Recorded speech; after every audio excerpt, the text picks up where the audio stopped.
जय हिंद दोस्तों। तो आज की वीडियो में हम कक्षा 10वीं की पहली अध्याय वास्तविक संख्याएं की प्रश्नावली 1.1 को कंप्लीट करेंगे। तो इसलिए दोस्तों आप वीडियो को अंत तक देखते रहिएगा, और अगर आप हमारे चैनल पर नए हैं तो प्लीज़ चैनल को सब्सक्राइब कर लीजिएगा, जिससे हमारी कक्षा 10वीं की 7वीं की और जो कैलकुलेटिव वीडियो हैं, जो गणित की संपूर्ण वीडियो आप तक पहुंच सके। तो आइए शुरुआत करते हैं। सबसे पहली तो प्रश्नावली 1.1 में हमारे क्वेश्चन दिए गए हैं। टोटल कितने क्वेश्चन दिए गए हैं? एक एक 2 3 4 5 6 7। टोटल कितने क्वेश्चन है? 7। तो आइए सबसे पहला क्वेश्चन क्या दिया गया है हमारा कि निम्नलिखित संख्याओं को अभाज्य गुणनखंडों के गुणनफल के रूप में व्यक्त कीजिए। तो किस रूप में व्यक्त करना है आपको? अभाज्य गुणनखंड के रूप में। तो इसमें 5 क्वेश्चन दिए गए हैं। तो इस पहले क्वेश्चन को आप हल करते हैं। तो पहले क्वेश्चन को आप हल करेंगे 140। तो इसको किस से काटेंगे? सबसे पहले इसके क्या करने पड़ेंगे? गुणनखंड और अभाज्य गुणनखंड। अभाज्य गुणनखंड संख्या को कहते हैं जो अभाज्य संख्या होती हैं। सबसे छोटी अभाज्य संख्या क्या होती है? 2। तो सबसे पहले हम 2 से विभाजित करेंगे। 2 7 14। 2 से काटेंगे। 2 3 6 2 पंजे 10। अब काय से कटेगी? 2 5 से। 5 7 35। 7 कैसे विभाजित होगी? 7 से। 7 एकम 7। तो 140 के गुणनखंड अभाज्य, और ये संख्या आई है कैसी संख्या आई है? सभी अभाज्य संख्या है। 2 कैसी संख्या? अभाज्य। 2 कैसी? अभाज्य। 5 अभाज्य संख्या। 7 कैसी? अभाज्य संख्या है। तो ये सभी संख्या कैसी है? अभाज्य संख्या है। तो इनको लिख लेंगे अपन 2 गुणा 2 गुणा 5 गुणा 7। इनको घात के रूप में लिख देंगे। 2 इसमें कितनी बार आई है? 2 बार। तो इसको 2 की पावर 2 गुणा 5 कितनी बार है? 1 बार। तो इसको 1। 7 कितनी बार है? 1 बार। तो ये क्या आ गए इसके? अभाज्य गुणनखंड। इसी प्रकार से सेकंड वाले क्वेश्चन को देखेंगे। तो 156 के क्या करेंगे? गुणनखंड और अभाज्य संख्या। तो सबसे पहली छोटी अभाज्य संख्या क्या है? 2। तो इसको किससे विभाजित करेंगे? 2 से। 2 से विभाजित करते हैं। 15 में 2 से भाग देंगे। 2 7 14। कितनी बची? 1। 16 में 2 से जाएगा। 2 8 16। 78। अब काय से काटेंगे? 2 से। जब तक 2 से विभाजित होगी तब तक कैसे विभाजित करेंगे? 2 से। 2 चौक 8, वो सॉरी 2 तिया 6। इसमें से क्या बची? 2 9 18। अब काय से काटेंगे? 2 से विभाजित नहीं हो रही, 3 से। 3 एकम 3, 3 तिरक के 9। अब 13 किससे कटेगी? 13। 13 कई संख्या? अभाज्य संख्या है। तो ये सभी संख्या कैसी आ गई? अभाज्य संख्या है। तो इनको आपस में 156 के अभाज्य संख्याओं के गुणनखंड कितने हुए? 2 गुणा 2 गुणा 3 गुणा 13।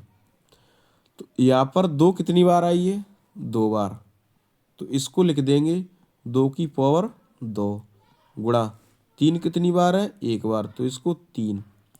और 13 कितनी बार है? 1 बार। तो 13। तो यही हमारा क्या है? अभाज्य गुणनखंड। यही होगा इसका आंसर। अगले क्वेश्चन को देखते हैं। तो तीसरा वाला क्वेश्चन दिया गया है 3825 के क्या करने हैं? अभाज्य गुणनखंडों के रूप में व्यक्त करना है। तो 3825। तो सबसे पहले किससे काटेंगे? 3825 को देखो लास्ट में क्या संख्या है? 5। तो 5 तो विषम संख्या 2 से विभाजित होगी नहीं। तो 2 के बाद कैसे देखेंगे? 3 से। 3 से काटेंगे। और एक बात बताऊं, अगर आपको संख्याओं को जोड़ के अगर उनका योग 3 से विभाजित हो रहा है तो वो संख्या अभी 3 से विभाजित होगी। देखो 5 में 2 जोड़ेंगे तो 7, 7 8 15, 15 में 3 जोड़ेंगे तो 18, 18 में 3 से विभाजित हो रही तो ये संख्या अभी कैसी है? विभाजित होगी। चाहे वो 50 संख्या अंकों की संख्या हो, चाहे 5 अंकों की संख्या हो। किसी भी संख्या को आप चेक करने के लिए संख्या को क्या करेंगे, योग करने के बाद उस संख्या से विभाजित करेंगे। अगर वो संख्या विभाजित हो रही है तो वो संख्या कट जाएगी। तो 3 एकम 3, 8 में देंगे 3 दूनी 6, क्या बची 2, तो 3 7 21, 3 5 15। अब किससे काटेंगे, 3 से, फिर कट जाएगी। चेक कर लो, 1 में 2 जोड़ेंगे 3, 3 में 7 जोड़ेंगे 10 और 5 15, 15 3 से विभाजित हो रही थी, ये संख्या भी कैसी हुई, 3 से विभाजित।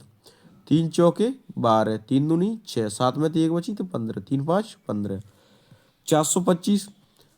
अब 4 में 2 जोड़ेंगे तो 6, 6 5 11, 11 3 से विभाजित नहीं हो रही तो डायरेक्ट कैसे काट लेंगे, 5 से, क्योंकि 5 लास्ट में तो कैसे कटेगी, 5 से। 5 9 2 40, क्या बची 2, तो 5 25, 85 कैसे कटेगी, 5 से। 17 बार, 17 पंजे 85 और 17 किससे कटेगी, 17 से। 17 एकम 17, तो 3825 के अभाज्य गुणनखंड कितने हुए, 3 गुणा 3 गुणा 5 गुणा 5 गुणा 17। बिल्कुल सरल भाषा में और सरल तरीके से देखते चलिए। तो 3825 के अभाज्य गुणनखंडों को कैसे लिख सकते हैं, देखो 3 कितनी बार आया है, 2 बार, तो 3 की घात 2। 5 कितनी बार आया है, 2 बार, तो 5 की घात 2। 17 कितनी बार आया है, 1 बार। तो यही क्या है, इसके अभाज्य गुणनखंड, यही क्या होगा आंसर। अगला क्वेश्चन दिया है 5005 का चौथा, तो चलिए आइए देखते हैं। क्वेश्चन नंबर चौथा कितना दिया है, 5005।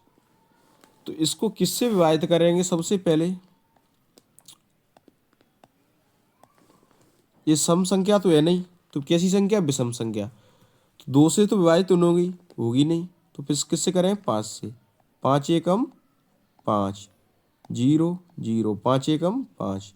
अब कितनी संख्या आ गई, 1001, तो ये किससे विभाजित हो जाएगी, 7 से। 7 एकम 7, कितनी बची 3, 33, 7 चौके 28, कितनी बची 2, 7 तिया 21। ये किससे विभाजित होगी, 11 से। 11 एकम 11, कितनी बची 11 तिया 33, ये 30, 13 से 13 एकम 13। तो 5005 के अभाज्य गुणनखंड क्या होंगे, 5 गुणा 11, 7 गुणा 11 गुणा 13। तो इनको हम लिखेंगे तो 5 एक बार है, 7 एक बार है, 11 एक बार, 13 एक बार, तो सभी संख्या एक बार, तो यही इसका आंसर होगा। अगला क्वेश्चन देखते हैं। हमारा अगला क्वेश्चन क्या था, 7400, पांचवा क्वेश्चन था 7429, 7429। तो पांचवा क्वेश्चन था 7429, तो 7429 कैसे विभाजित होगी, आइए देखते हैं। तो सबसे पहले 2 से विभाजित करें, 2 से तो हो नहीं रही है, 3 से देखेंगे 3 से भी नहीं हो रही है, 7 से देखेंगे 9 से नहीं हो रही, डायरेक्ट किससे विभाजित होगी, 17 से। 17 चौके 68, कितनी बची 6 और 17 तिया 51 और 17 सत्ते 119। अब किससे विभाजित होगी, 19 से। 19 दूनी 38, कितनी बची 43 में थे 5, 19 तिया 57 और 23 किससे विभाजित होगी, 23 से। 23 एकम 23, तो 7429 की अभाज्य गुणनखंड 17 गुणा 19 गुणा 23, ये है हमारे अभाज्य गुणनखंड, तो यही क्या होगा इसका आंसर। तो अगले क्वेश्चन पे चलते हैं। क्वेश्चन नंबर 2 दिया गया है, पूर्णांकों के निम्नलिखित युग्मों के HCF और LCM ज्ञात कीजिए, इनकी जांच कीजिए कि दो संख्याओं का गुणनफल HCF बराबर LCM। तो ये सूत्र होता है दो संख्या गुणनफल LCM इंटू HCF। तो इनको सबसे पहले तो क्या करना है, LCM HCF ज्ञात करने हैं और फिर इनकी क्या करनी है, जांच करनी है। तो सबसे पहले इनके क्या करेंगे फैक्टर गुणनखंड। तो 26 और 91 के अलग अलग क्या कर लेंगे इनके गुणनखंड। 26 का इससे कटेगी 2 से, तो 2 एकम 2, 2 तिया 6। 13 का इससे कटेगी 13 से, 13 एकम 13। 2 से नहीं कटेगी, इसे किससे कटेगी 7 से। कितनी बार 13 बार। 13 सत्ते 91 होता है, वो 13 किससे कटेगी 13 से, 13 एकम 13। अब इनके कितने 26 के कितने गुणनखंड हुए 2 गुणा 13, और 91 के गुणनखंड कितने हुए 7 गुणा 13। तो 26 और 91 के हमने क्या निकाल लिए अभाज्य गुणनखंड। क्या निकाल लिए अभाज्य गुणनखंड। अब क्या करेंगे, अब निकालेंगे एलसीएम तो और एचसीएफ। तो एचसीएफ की मैं आपको सबसे आसान ट्रिक बताऊं कि जो संख्या में जो मैच कर रहा हो वही क्या होता है इनका एचसीएफ। तो 13 मैच कर रहा है तो इसका एचसीएफ कितना हो जाएगा 13।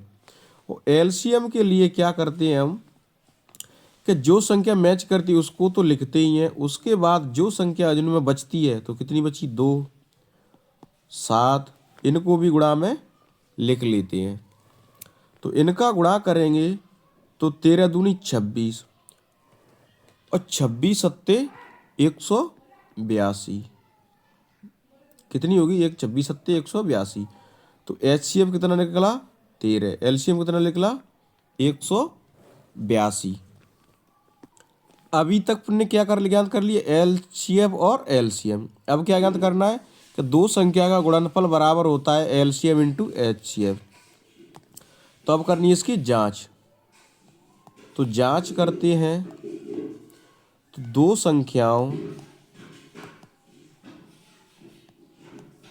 संख्याओं का गुणनफल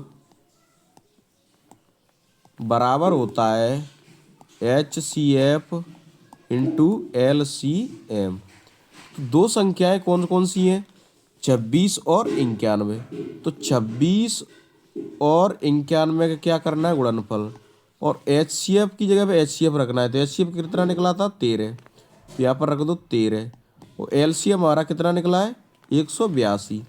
तो 182 में तो इन संख्याओं का आपस में क्या करना है गुणा, और इन संख्याओं का आपस में क्या करना है गुणा, कि दो संख्याओं का गुणनफल। तो ये दो संख्या दी गई हैं तो इन संख्या को क्या किया गुणनफल, और एचसीएफ गुणा एलसीएम। तो एचसीएफ कितना था 13 और एलसीएम कितना था 182। अब आइए इनका क्या करते हैं गुणा। तो चलिए पहले 91 का 26 से गुणा कीजिए। 6 एकम 6, 6 नाम 54, 2 एकम 2, 2 नम्बे 18, कितना हुआ 6 6 और 2366। तो यहाँ पर कितना आया 2366 बराबर। अब करते हैं इसमें गुणा 182 का 13 में, 13 दूनी 26 की 6 हासिल की 2, 13 सत्ते 91, 13 अट्टे 104, 13 अट्टे 104 तो 106, तो 6 हासिल की 10, और 13 और 10 23, तो 2366, 2366। अब दोनों एल एच एस बराबर है आर एच एस के, एल एच एस बराबर है आर एच एस, दाया पक्ष बराबर बायां पक्ष। तो ये सिद्ध हुआ, सिद्ध करना था। ठीक है, चलते हैं अब 510 और 92। सेकंड है 510 और 92। सेकंड क्वेश्चन क्या है 510 और 92। तो सबसे पहले 5 से 10 के क्या करेंगे खंड करेंगे। तो 5 से 10 के गुणन खंड करेंगे तो किससे काटेंगे 2 से, 2 दूनी 4, क्या बची 1 दो पंजे 10, 2 पंजे 10।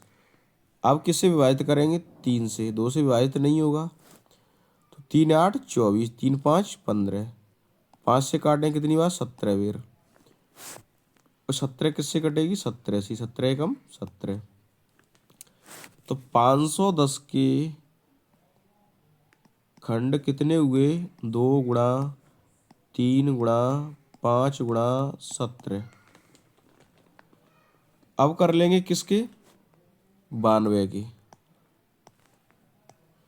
2 ते काटेंगे 40 दूनी 92, 2 ते काटेंगे 23, 23 किससे विभाजित होगा 23 से। तो इसके कितने हो जाएंगे 92 के 2 गुणा 2 गुणा 23, तो 2 बार दी गई है तो इसको लिख लेंगे 2 की घात 2 गुणा 23।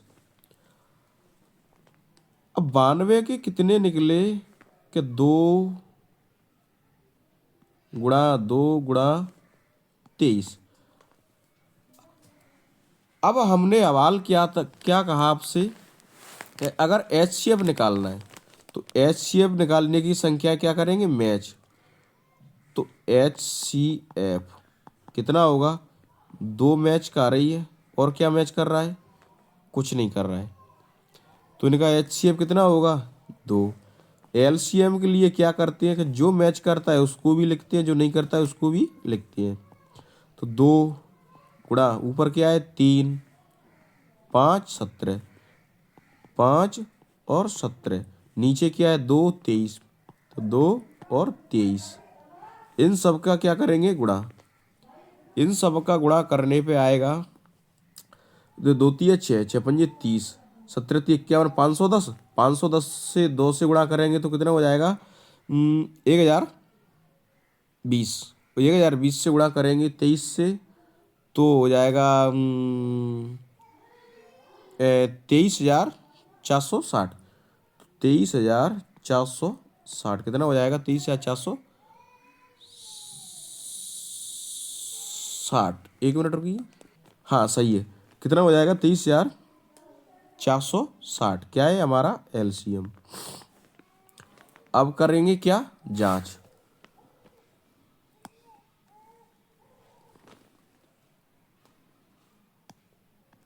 जांच, और जांच के लिए क्या होता है, दो संख्याओं का गुणनफल, दो संख्याओं का गुणनफल बराबर HCF इंटू LCM। अब दो संख्या कौन कौन सी दी गई है, 510 और 92। तो 510 में गुणा करना है 92 से, बराबर दो संख्या HCF कितना है 2, और LCM कितना है, HCF कितना था 2, LCM कितना 23,460। तो 23,460। तो मैंने इनका गुणा कर लिया है, तो आप भी इनका कॉपी पे चेक करें गुणा करके कितना आता है। तो देखिए 23,000 का गुणा करेंगे इसमें तो 40,000 तो ये हो ही जाएगा, 40,000 और 45 दूनी वो 40 दूनी 92, और जीरो की जीरो, और 92 से इस साइड किया तो कितना हो जाएगा 40,920। तो LCM बराबर LCM ऐसे नहीं, LHS बराबर RHS, दाया पक्ष बराबर बाया पक्ष, सिद्ध हुआ। और सिद्ध आपको करना था, ये हमारा क्या है आंसर है। चलते अगला क्वेश्चन क्या दिया था कि क्वेश्चन नंबर 3 दिया था, इसी का सेकंड का तीसरा, 336 और 54, 336 और 54। तो कितना दिया है, तीसरा 336 और 54। आइए इसको हल करते हैं। सबसे पहले क्या करेंगे, इनके करेंगे गुणनखंड। तो 336 के खंड करेंगे तो सबसे पहले किससे विभाजित करेंगे, 2 से। 2 एकम 2, कितनी बची 1 2 छक्के 12, कितनी बची 1 2 अट्टे 16। 2 से काटेंगे 2 अट्टे 16, 2 चौक 8, 2 से काटेंगे 2 चौक 8, 2 दूनी 4, 2 से काटेंगे दो दूनी 4, दो एकम 2, 3 से काटेंगे 3 7 21, 7 से काटेंगे 7 एकम 7। तो इसके गुणनखंड 336 के कितने हुए? 336 बराबर 2 कितनी बार है? 4 बार। 2 तो 3 × 7, 3 × 7। अब 54 के देखते हैं। तो 2 से काटेंगे तो 27 दूनी 54, 2 3 से विभाजित होगा, 3 × 9 = 27, 3 से काटेंगे 3 एकम 3, 3 से काटेंगे 3 एकम 3। तो 54 के कितने हुए? 2 × 3 × 3 × 3। अब आपको निकालना क्या है? एलसीएम और एचसीएफ। तो मैंने क्या कहा कि 336 के तो ये लिखे, 54 के और लिख लो। तो कितने होता? 2 × 3 × 3 × 3। तो 2 × 3 × 3 × 3। तो एलसीएम एचसीएफ के लिए क्या करना है? जो संख्या मैच का आ रही है उनको लिख लेंगे। तो 2 मैच है और 3 मैच है, और कुछ मैच है नहीं है। तो इसका तो 2 ले लेंगे और इसका क्या ले लेंगे? 3। तो एचसीएफ कितना हो जाएगा? 6। अगर एलसीएम की बात करें तो एलसीएम इसमें से तो 2 आ जाएगा, इसमें से 3 आ जाएगा। जो संख्या बची हैं उनको भी लिख देंगे। तो यहाँ पर 2 2 2 3 बार, 2 2 2 3 बार, और क्या बचा है? 7। यहाँ पर क्या हो जाए? 3 3। तो 3 और 3। अब क्या करना है? इन संख्याओं में करना है आपस में गुणा। क्या करना है? गुणा। तो 3 × 9, 9 × 7 = 63। ठीक है, यहाँ पर कितना हुआ? 63। 2 दूनी 4, 4 दूनी 8, 8 × 3 = 24, 24 दूनी 48। 48 से और 63 से क्या कीजिए? गुणा। 48 और 63, 3 8 24, 2 3 चौक 12, 13 14। 6 से करें 6 8 48, 4 और 6 चौक 24, 4 28। तो अब क्या संख्या को जोड़ देंगे? 4 8 4 12 की 2, 5 16 की 1, तो 9 1 10, 0 3, 30 24। कितना आया? एलसीएम हो गया हमारा 3024। तो एलसीएम निकल आया और क्या निकल आया? एचसीएफ। अब करना है हमें जांच। तो जांच करेंगे, तो जांच के लिए क्या करेंगे? दो संख्याओं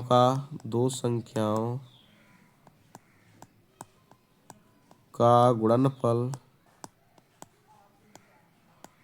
बराबर एलसीएफ इंटू एलसीएम। दो संख्या कौन कौन सी? 336 और 54। तो 336 में गुणा करना है 54 का, तो दो संख्या का तो गुणनफल बराबर एचसीएफ कितना निकला था? 6। कितना निकला था? 6। और गुणा करना है एलसीएम में 3024। इन संख्या में आपस में आप गुणा करेंगे तो कितना हो जाएगा? कर लीजिए आप, मैंने तो इसका करके रख लिया है। तो 18,144। तो इसका कितना हो जाएगा? 18,144। तो LHS बराबर RHS, LHS बराबर RHS। हिंदी में कहते हैं दायां पक्ष बराबर बायां पक्ष, लेफ्ट हैंड साइड बराबर राइट हैंड साइड, दायां पक्ष बराबर बायां पक्ष। तो ये सिद्ध हुआ। यही आपको क्या करना था? सिद्ध। तो चलिए अगले क्वेश्चन की ओर। तो हमारा अगला क्वेश्चन दिया गया है क्वेश्चन नंबर 3। अभाज्य गुणनखंड विधि द्वारा निम्नलिखित पूर्णांकों की एचसीएफ और एलसीएम ज्ञात कीजिए। क्या ज्ञात करना है? एलसीएम और एचसीएफ। और विधि कौन सी लगानी है? अभाज्य गुणनखंड विधि, जैसे आपने सवाल किया था। तो पहले वाले को देखते हैं। तो पहले वाले में सबसे पहले क्या करें? इन संख्याओं को क्या करेंगे? गुणनखंड। तो 12 के खंड करेंगे तो 2 से काटो, 2 छक्के 12, 2 तिया 6, 3 एकम 3। 15 के काटेंगे 3 5 15, 5 से काटे 5 एकम 5। 21 के करेंगे 3 7 21, 7 एकम 7। तो 12 के कितने खंड हुए कि 2 गुणा 2 गुणा 3, 2 गुणा 2 गुणा 3। 15 के कितने हुए 3 गुणा में 5। 21 के खंड कितने हुए 3 गुणा में 7। अब जो संख्या मैच कर रही है वो तो हो जाएगा उनका HCF, और जो बची कुछ संख्या है उनको लिख देंगे गुणा में, वो हो जाएगा LCM। तो इसमें देखो 3 मैच कर रही है, क्या मैच कर रहा है 3, तो HCF क्या हो जाएगा इनका 3, और LCM क्या हो जाएगा कि 3 तो इसका ले लेंगे, और ऊपर क्या बचा है 2 2, तो 2 और 2, और यहाँ पर 5 और 7, तो गुणा में 5 और 7। अब क्या कर देंगे इन संख्या में गुणा कर देंगे, 7 पंजे 35, 35 दूनी 70, 70 70 140, 140 मतलब 420, कितना हो जाएगा 420। तो LCM हो गया 420, तो ये हो गया LCM और ये निकला आया HCM। और कौन सी विधि से निकालना था, अभाज्य गुणनखंड विधि द्वारा। तो यही हमारे क्या हो गए आंसर। चलिए सेकंड वाले को देखते हैं कि 17 और 23 और 29 इनके क्या करना है, सबसे पहले खंड करने हैं। तो 17 किससे विभाजित होगा 17 से, 17 कम 17, 23 किससे विभाजित होगा 23 से, 29 किससे विभाजित होगा 29 से। कैसी संख्या है ये, अभाज्य संख्या है। तो अगर 17 के खंड किए तो आपने कितना आया 17, 23 के खंड किए तो आपने कितना आया 23, और 29 के खंड किए तो कितनी आई 29, किससे कटी 1। अब मैं एक बात बताऊं, सभी संख्याओं में जो सहभाज्य संख्या होती हैं, कौन सी संख्या सहभाज्य संख्या है, तो सहभाज्य संख्याओं का HCF हमेशा कितना होता है 1, कितना होता है 1, कितना होता है 1। तो ऐसा समझिए अगर मैं जिन संख्याओं में 1 से गुणा कर दूं, किससे कर दूं 1 से, तो 1 से गुणा करने पर कोई किसी संख्या में कोई अंतर नहीं पड़ेगा, और इनका संख्याओं में कौन मैच किया जाएगा 1। तो HCF कितना हो जाएगा 1। और जो सहभाज्य संख्या होती है उनका HCF हमेशा कितना होता है 1। अब बात LCM की आती है, तो LCM में जो मैच कर रही है 1, तो इसको लिखो या मत लिखो कोई अंतर नहीं पड़ने वाला। लेकिन ये संख्या है 17 23 29, इनका आपस में क्या कर देंगे गुणा, 17 23 और 29, तो इनका आपस में गुणा करेंगे तो कितना हो जाएगा कि 11,339, 11,339। तो यही हमारा क्या है LCM। तो ये HCF और ये LCM। चलते हैं तीसरे, 8 9 25, 8, 9, 25। तो तीसरा दिया है 8, 9 और 25। तो सबसे पहले इनके क्या करेंगे खंड कर लेंगे। तो 8 के खंड करेंगे, किससे काटेंगे 2 से, 2 चौक 8, 4 किससे कटेगी 2 से, 2 दूनी 4, 2 किससे कटेगी 1 से, 2 एकम 2। 9 के खंड कर लेंगे, 3 त्रिक के 9, 3 एकम 3। 25 के खंड करेंगे, पचम 25, 5 एकम 5।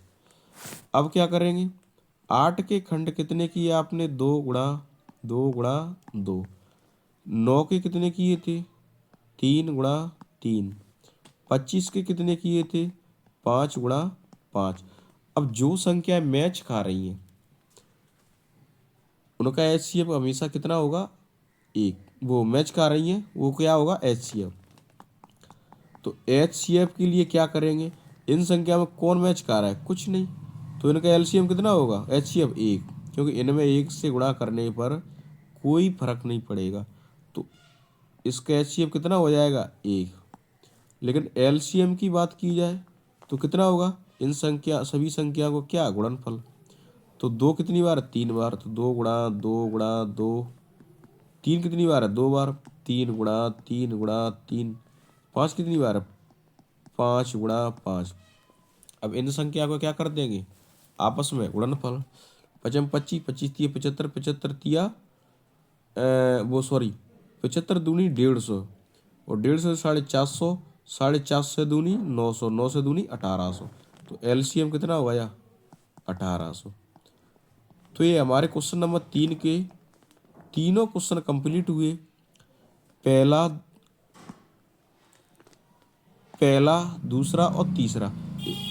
अभाज्य गुणनखंड विधि द्वारा निम्नलिखित पूर्णांकों के एचसीएफ और एलसीएम ज्ञात कीजिए। तो आपने क्या ज्ञात किया, एचसीएफ और एलसीएम। ये पहले क्वेश्चन के आंसर थे, सेकंड के थे और थर्ड के एलसीएम और ये एचसीएफ। अब चलते हैं अगले क्वेश्चन पर। क्वेश्चन नंबर 4 पे क्या कह रहा है कि एचसीएफ 306 और 657 का कितना दिया है, 9। एलसीएम ज्ञात करना है। ठीक है,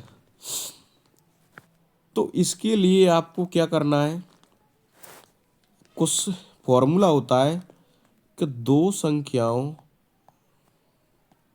अव्याल देखा है, दो संख्याओं का गुणनफल फल बराबर क्या होता है, HCF × LCM। अब दो संख्याओं का गुणनफल मतलब कौन कौन सी संख्या, 306 और 657। तो यहाँ पर रखेंगे 306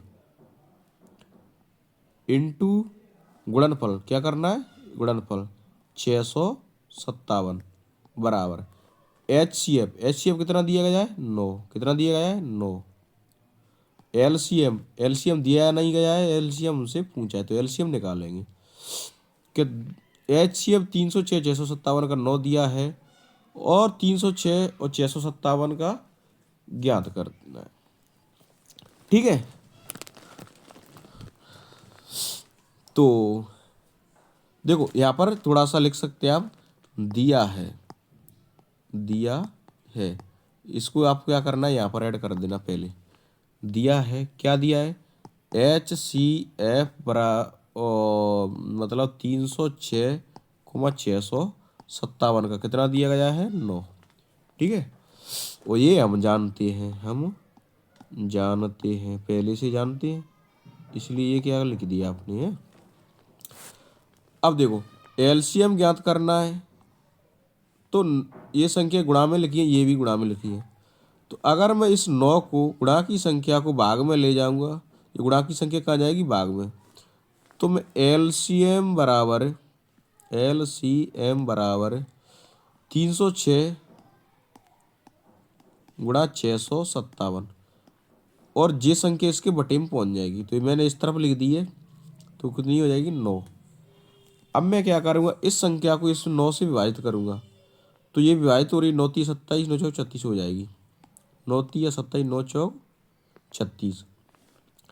अब क्या करना है, 657 से गुणा करना है 34 से।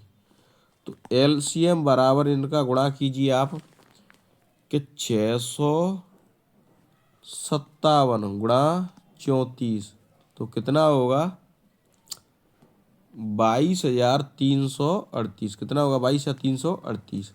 तो 22,338 आप इनका गुणा चेक कर लीजिए, वैसे तो सही है। ये हमारा क्या होगा, आंसर। ज्ञात क्या करना था, एलसीएम निकल आया।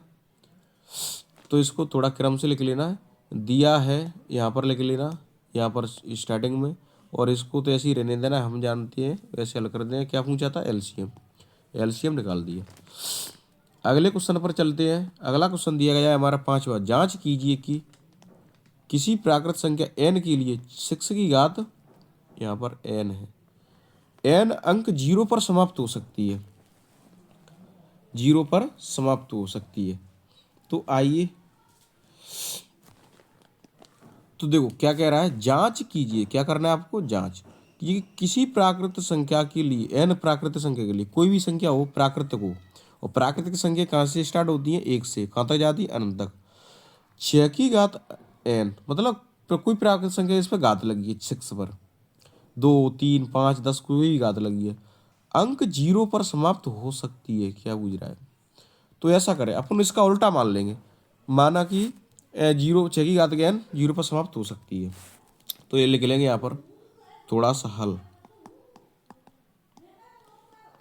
यहाँ थोड़ी सी भाषा लिखेंगे, यहाँ n एक प्राकृत संख्या है, n कई संख्या है, प्राकृत संख्या है, और माना 6 की घात n अंक 0 पर समाप्त होती है। अपन ने क्या कर दिया, उल्टा मान लिया है, माना कि होती है, वैसे तो हो सकती है कि नहीं हो सकती है वो पूछ रहा है, लेकिन माना कि होती है। तो अगर इसलिए 6 की घात n संख्या 5 से विभाज्य है, विभाज्य है, क्यों, क्योंकि किसी भी संख्या का इकाई का अंक, को किस अंक, इकाई का अंक 0 और 5 आ जाए तो वो संख्या किससे विभाजित होती है, 5 से। किससे विभाजित होगी, 5 से विभाजित होगी। तो अगर लास्ट में 0 आएगा तो वो किससे संख्या विभाजित होगी, 5 से, क्योंकि ठीक है 0 पर समाप्त होगी तो किससे विभाज्य होगी, 5 से। परंतु परंतु 6 के विभाज्य का गुणनफल 2 और 3 है, इस 6 के खंड करेंगे तो 2 और क्या होगा, 3। 6 के खंड करेंगे तो कितने होंगे, 2 और 3। परंतु 6 के विभाज्य गुणनखंड 2 और 3 है, कितने हैं, 2 और 3। इसलिए 6 की घात n बराबर है 2 गुणा 3 की घात n की। तो इसमें कोई फर्क है नहीं है, क्योंकि इसको क्या है, खंड करके लिख लिया है, ठीक है। तो यही हमारा क्या होगा आंसर। क्या पूछ रहा था कि किसी प्राकृत संख्या के लिए 6 की घात n 0 पर समाप्त हो सकती है, तो 0 पर समाप्त होगी तो 5 से विभाज्य होगी, और 5 से विभाज्य होगी तो परंतु 6 के गुणनखंड विभाज्य गुणनखंड क्या होंगे, 2 और 3। तो इसको किस प्रकार से लिख सकते हैं, इस प्रकार से, वो n की जगह पे कोई भी संख्या आ सकती है, ठीक है। तो अगला क्वेश्चन क्या दिया गया है, अगला क्वेश्चन दिया गया है, व्याख्या कीजिए कि 7 गुणा 11 गुणा 13 प्लस 13 और 7 गुणा 6 गुणा 5 गुणा 3 गुणा 2 गुणा प्लस 5 भाज्य संख्या क्यों है। ये संख्या है भाज्य क्यों है। तो आइए इनको हल करते हैं। संख्या दी गई है हमारी 7 11 गुणा 13 प्लस 13। तो आइए ये संख्या भाज्य है कि नहीं है, भाज्य का भाज्य पहचान करनी है। तो ये लग रहा है भाज्य संख्या क्यों है, तो इसका कारण बताना है आपको। तो देखिए 7 गुणा 11 गुणा 13 प्लस 13, इसको क्या करेंगे, सॉल्व करेंगे। तो इस संख्या ये गुणा में दी गई है, ये प्लस के 13, तो इसमें से पूरे में से क्या कॉमन निकल आएगी, 12 13, कितनी निकल आएगी, 13। अंदर कितनी बची, 7 गुणा 11, और इस 13 की जगह कितनी बची, 1, कितनी बची, 1, प्लस में इस 13 की जगह कितनी बची, 1। तो 13, तो देखो 7 से 11 और 1 से गुणा करेंगे, 11 7 77, 77 कम 77 प्लस 1, और 77 को 1 को जोड़ेंगे तो कितनी हो जाएगी, कोष्टक में 78। तो हम इसको किस प्रकार लिख सकते हैं, 77 गुणा 78, ठीक है। और अब इसको हल करके देखते हैं, तो 7 गुणा 6 गुणा 5 गुणा 4 गुणा 3 गुणा 2 गुणा 1 प्लस के 5। अब देखो ये पूरी संख्या है और इसमें से ये गुणा में संख्या दी गई है और ये प्लस में यही है। इसमें से कॉमन, मतलब कॉमन का मतलब क्या होता है, उभयनिष्ठ। देखो 5 यहाँ पर है, यहाँ पर भी 5 है, तो 5 बाहर निकल आएगी। तो इसमें से 5 बाहर निकली तो यहाँ पर क्या बचा, 7 6 5, 5 की जगह पर कितनी आ जाएगी, 1 4 3 2 1 प्लस इसकी जगह 5 की जगह कितनी बची, 1। अब क्या कर लेंगे, इन संख्या का गुणा कर लेंगे, 7 छक्के 42, 42 से कम 42, और 1 दूनी 2, 2 तिया 6, 6 चौक 24, 24 गुणा 42, 2 चौक 8, 2 दूनी 4, 4 चौक 16 की 46 की 1, 4 दूनी 8 1 9, 8 6 4 10 की 0, हासिल की 1 तो 10, मतलब 1008, 1008 और प्लस में कितनी हो जाएगी, 1। इसको जोड़ेंगे तो 5, 1008 में और प्लस 1 करेंगे तो कितने, 1009, 1008 में 1 जोड़ेंगे तो कितनी, 1009। तो इसको 5 गुणा हम कोष्टक से बाहर निकालें तो 1009 भी लिख सकते हैं। तो देखो अब भाज्य है या नहीं है, इसके लिए क्या शर्त होती है कि किसी भी संख्या, कोई भी संख्या एक और स्वयं के अलावा किसी अन्य संख्या से विभाजित होता है तो वो संख्या कैसी कहलाई जाती है, भाज्य संख्या कहलाती है। तो 1 से और इसके 2 या 2 से अधिक गुणनखंडों, इसकी एक और परिभाषा होती है, इस किसी भी संख्या के 2 या 2 से अधिक गुणनखंड हो तो वो संख्या कैसी कहलाती है, भाज्य संख्या कहलाती है। तो यहाँ पर लिख देंगे, अतः यहाँ पर 2 या 2 से 2 या 2 से अधिक गुणनखंड हैं, गुणनखंड हैं, गुणनखंड हैं, इसलिए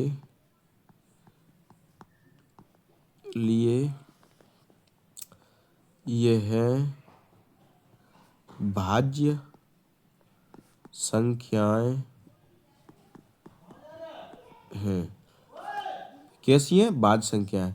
अतः यहाँ पर 2 या 2 से अधिक गुणनखंड है इसलिए ये भाज्य संख्याएं हैं। तो ये कैसी संख्या है, भाज्य संख्या है, क्योंकि यानी कि 2 या 2 से क्या है, अधिक गुणनखंड। किसी भी संख्या के 2 या 2 से अधिक गुणनखंड हो तो वो संख्या कैसी कहलाती है, भाज्य। तो यही हमारा क्या हो जाएगा, आंसर। चलते अगले क्वेश्चन की ओर। हमारा लास्ट क्वेश्चन दिया गया है,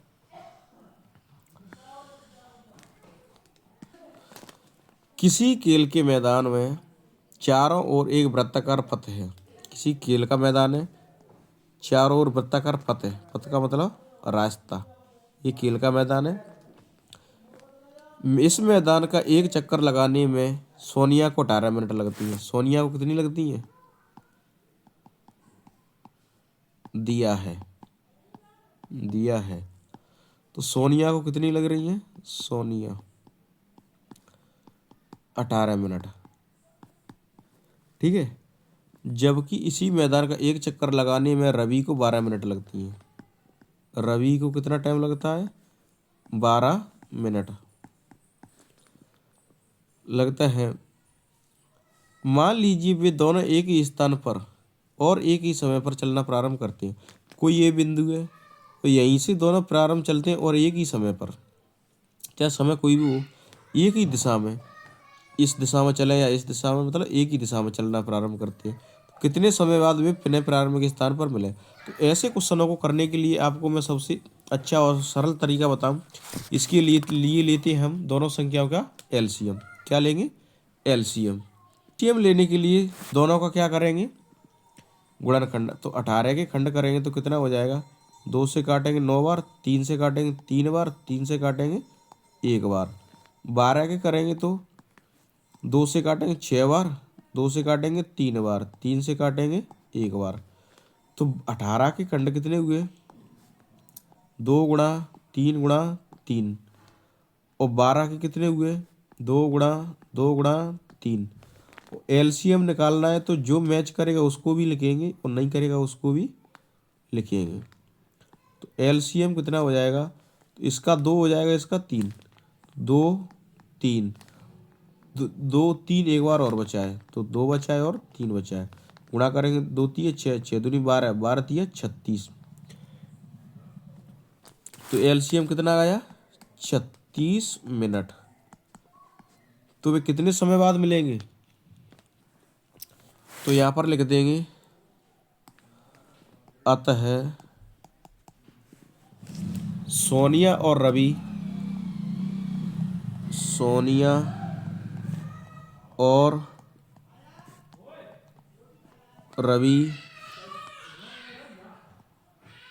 पुनः प्रारंभिक स्थान पर 36 मिनट बाद मिलेंगे। कितने मिनट बाद मिलेंगे? 36 मिनट बाद। तो यही आपका क्या होगा? आंसर।